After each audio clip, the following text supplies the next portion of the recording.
Hello again, friends. Welcome back. My name is Oscar Montesiga. I'm your host. I'm a certified wine and spirits instructor for the International Wine and Spirits Guild and a master of agave spirits for the Agave Spirits Institute. We are the Booze Library here at Uncorked Vintage Academia, and today I bring you something quite different from what you've seen before in the channel. You've seen probably spirits evaluation and some classic cocktail or mixology being thrown around. But what I bring you today is actually something that I've read online, something that people are curious about, something that people keep asking about, whether they should try them, what are they for, why do they even exist, and I'm talking about alternative spirits. You can't really call them spirits because there is zero alcohol or there is no proof in those beverages. They're really mixers to be put into a mocktail. And they are just alternative wannabe spirits, so you could include people that are not necessarily partaking in adult beverages or alcohol consumption at the time, and that could be for very personal reasons, whether they're abstaining for, again, personal reasons, they just don't want to consume alcohol, whether somebody may be pregnant or somebody has had an addiction and they just no longer want to partake in alcohol consumption, or a medical reason, somebody has been prohibited from consuming alcohol. So those are the two best reasons I can think of why these things exist. There's no really other reason I can think of. But it is to include people that want to partake in a social environment, be part of the party, feel like they're consuming an adult beverage as opposed to just, some lame orange juice or whatever you may be offering at a wedding or, again, just any social event. And give them a mocktail that really resembles the original cocktail. And today I'm going to give you a variation of three things I'm playing with. And one will be a gin alternative, a whiskey alternative, and a tequila alternative. Again, there is no alcohol in any of these three bottlings. This is produced by something called Ritual, zero proof, gin alternative, tequila alternative, whiskey alternative. And you can adapt this whether you want to do a completely 100% zero alcohol diet or restrictions, or a low alcohol restriction. You can substitute some of these ingredients for something else. So I'm going to give you three plays on non-alcoholic or low alcoholic beverages made with these three alternatives.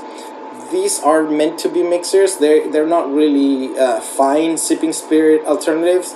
I guarantee you, if you try these on their own, they're just really not that pleasant. They're a little unbalanced, maybe a little piquant, maybe a little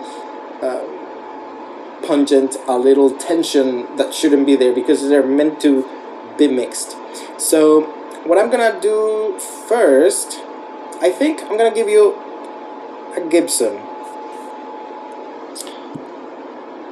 So for that Gibson, you're going to need a chilled coupe.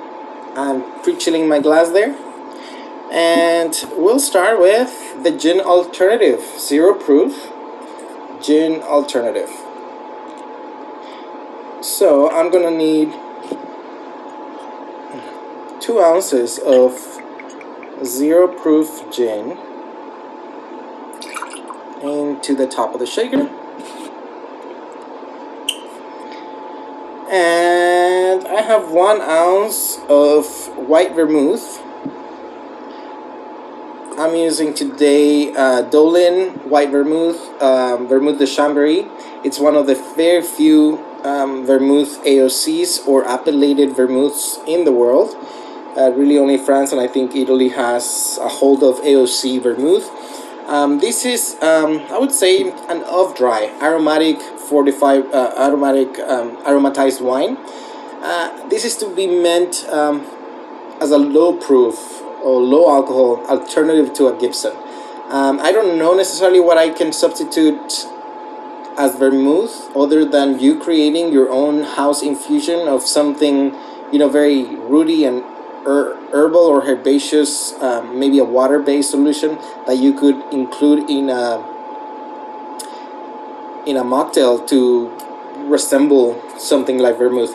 But vermouth, at least this one, is only sitting at 16%. So we have 2 ounces of 0 proof gin alternative, and then just about an ounce of the 16 proof or 16 ABV white vermouth to create this mocktail. Again, if somebody is consuming a low alcohol intake. So that went into the shaker, and actually I didn't need to do that. I'm gonna pass this into a mixing glass and just an ice cube just to chill it.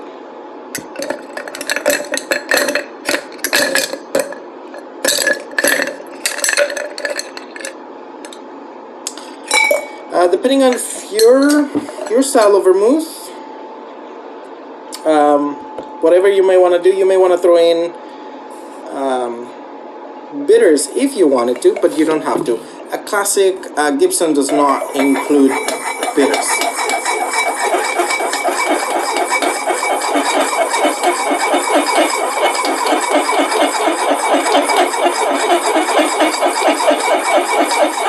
And I'm just stirring this until it's well chilled, and I'm gonna notice the wall of that mixing glass turning frosty just to achieve dilution.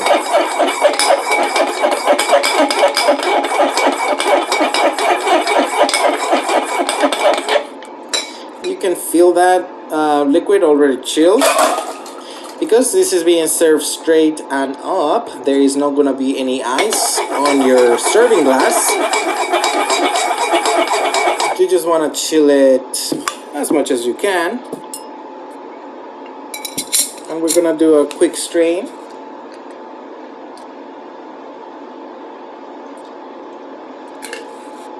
Alright. Lastly, for a Gibson, we need a garnish, which is traditionally cocktail onions. I have here homemade cocktail onions, and that is what makes a Gibson. If we didn't have homemade cocktail onions, you basically created a martini. And a martini will normally get a lemon twist, but we're making a Gibson, so the signature classic for a Gibson is the onion. And sadly enough, if you're buying store-bought cocktail onions, they're very lame. You might as well skip them. So I'm making a Gibson with homemade cocktail onions. These are, pickled with coriander, mustard seeds, lemon, local herbs, my garden herbs, thyme, rosemary, maybe oregano, because the onion is what makes the Gibson. Again, otherwise, if you didn't have a good, great onion that your guests will love, you're making a martini garnish with an onion, So this is a classic Gibson, and let's give it a whirl. I've never tried this.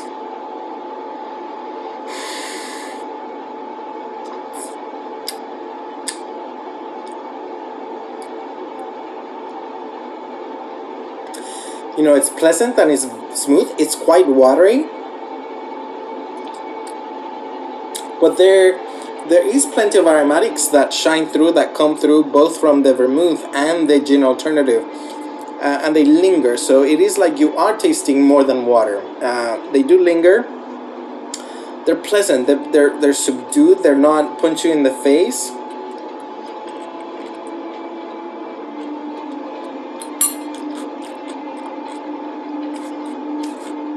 They do go really great with that pickled onion. I can see how a gin drinker that is abstaining from alcohol would actually like something like that. So well done. Let's move on. Next up, I'm gonna make you a margarita, and we're gonna use that tequila alternative, 0 proof. What I'm gonna need for that is I'm gonna switch this so you can use my cap. And let's start with the tequila alternative this time. So I'm gonna need 1.5 ounce of tequila alternative. That's 1.5. Next, I'm gonna use again. This is a low proof alternative mocktail. I'm using Cointreau, which does have alcohol, and I'm gonna use 3/4 ounce of triple sec, dry curacao, dry orange liqueur. if you were making a zero alcohol alternative, then instead of the triple sec, you may want to use orange juice, just less than an ounce of orange juice to supplement that. And a fresh lime, there is no substitute for fresh fruit. And before I juice this lime, I'm gonna skin it. I'm gonna take the peel out of it, just to garnish. I don't want that to go to waste, so I'm gonna cut my lime and express it. I need 3/4 of an ounce, basically short of an ounce. And that is just about half the lime. I don't need the full lime. All right.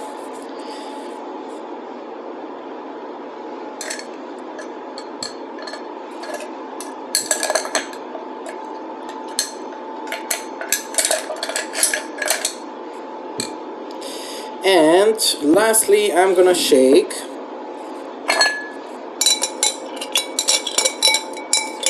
I just need some ice on my shaker. So my wet ingredients: tequila alternative, lime juice, triple sec, or again orange liqueur. You can also add a little bit of agave nectar if you wanted to. Let's just drop a splash there, just to give a little bit of sweetness and agave flavor, which would help, you know, with the alternative aspect of this mocktail.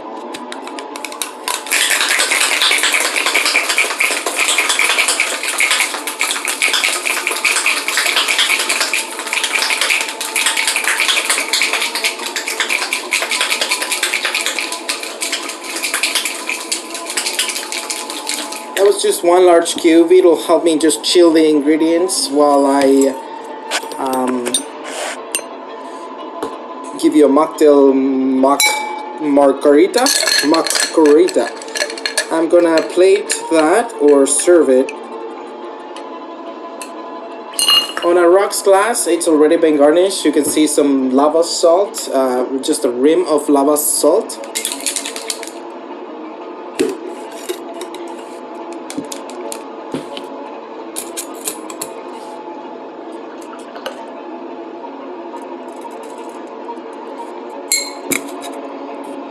And you can use a lemon wedge, but I'm just using a twist. There's already plenty of citric acid on this drink, so let's give it a whirl.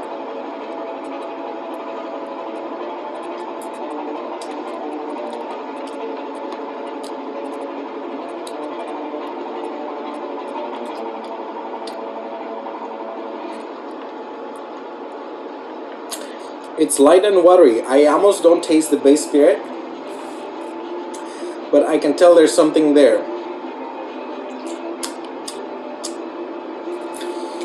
It doesn't remind me of a white tequila.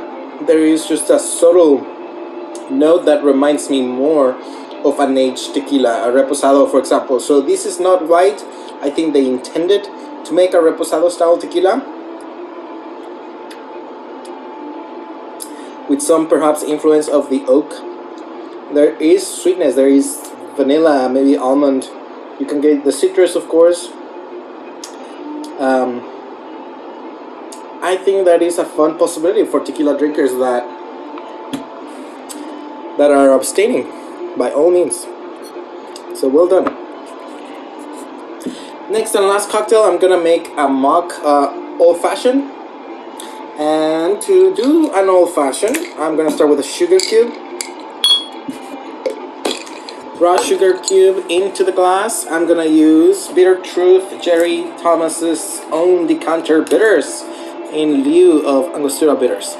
Healthy dose of those bitters. I don't have an orange today that I'm gonna garnish with, so instead I'm gonna use a little bit of Reagan's orange bitters as well, just to season the cocktail.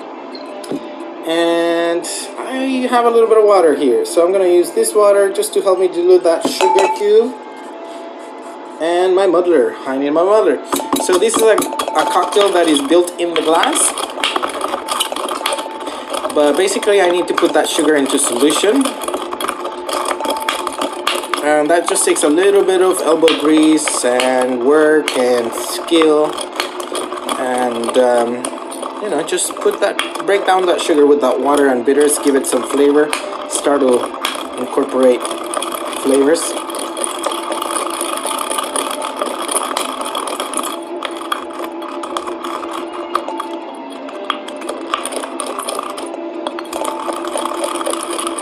And you can watch previous videos if you want to see a classic margarita, if you want to see a classic build on the old-fashioned. There are previous videos about that, so you can watch those and create your own alcoholic cocktail. Alright, so now that I have this little bit of water and sugar and bitters into a solution, what is missing to create and finalize the cocktail is spirits. And that is where the mocktail comes in, because this alternative spirit has, of course, zero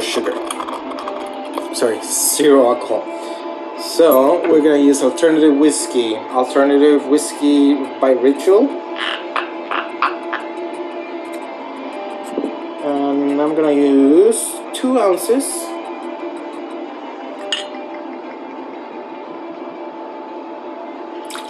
Into the glass. And lastly, an ice cube.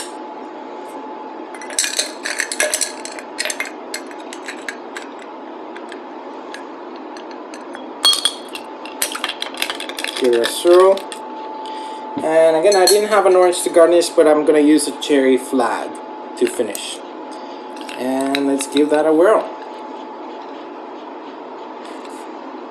So obviously, the most aromatic profile is the bitters, maybe a little bit of the cherries, but I can taste something that is neither. So I think that is where the alternative spirit comes in. Something quite caramelly.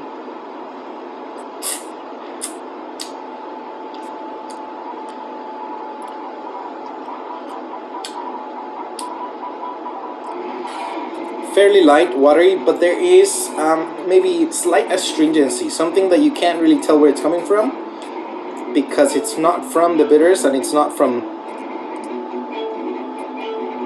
anything else. So I think that is the most astringent of the 3. Something that lets you know it's there, and I think that will definitely resemble a whiskey profile. Overall, I think it can blend itself well to a cocktail. And again, there is zero alcohol in this, other than the slight alcohol that the bitters may have. So this would be a zero alcohol cocktail or mocktail.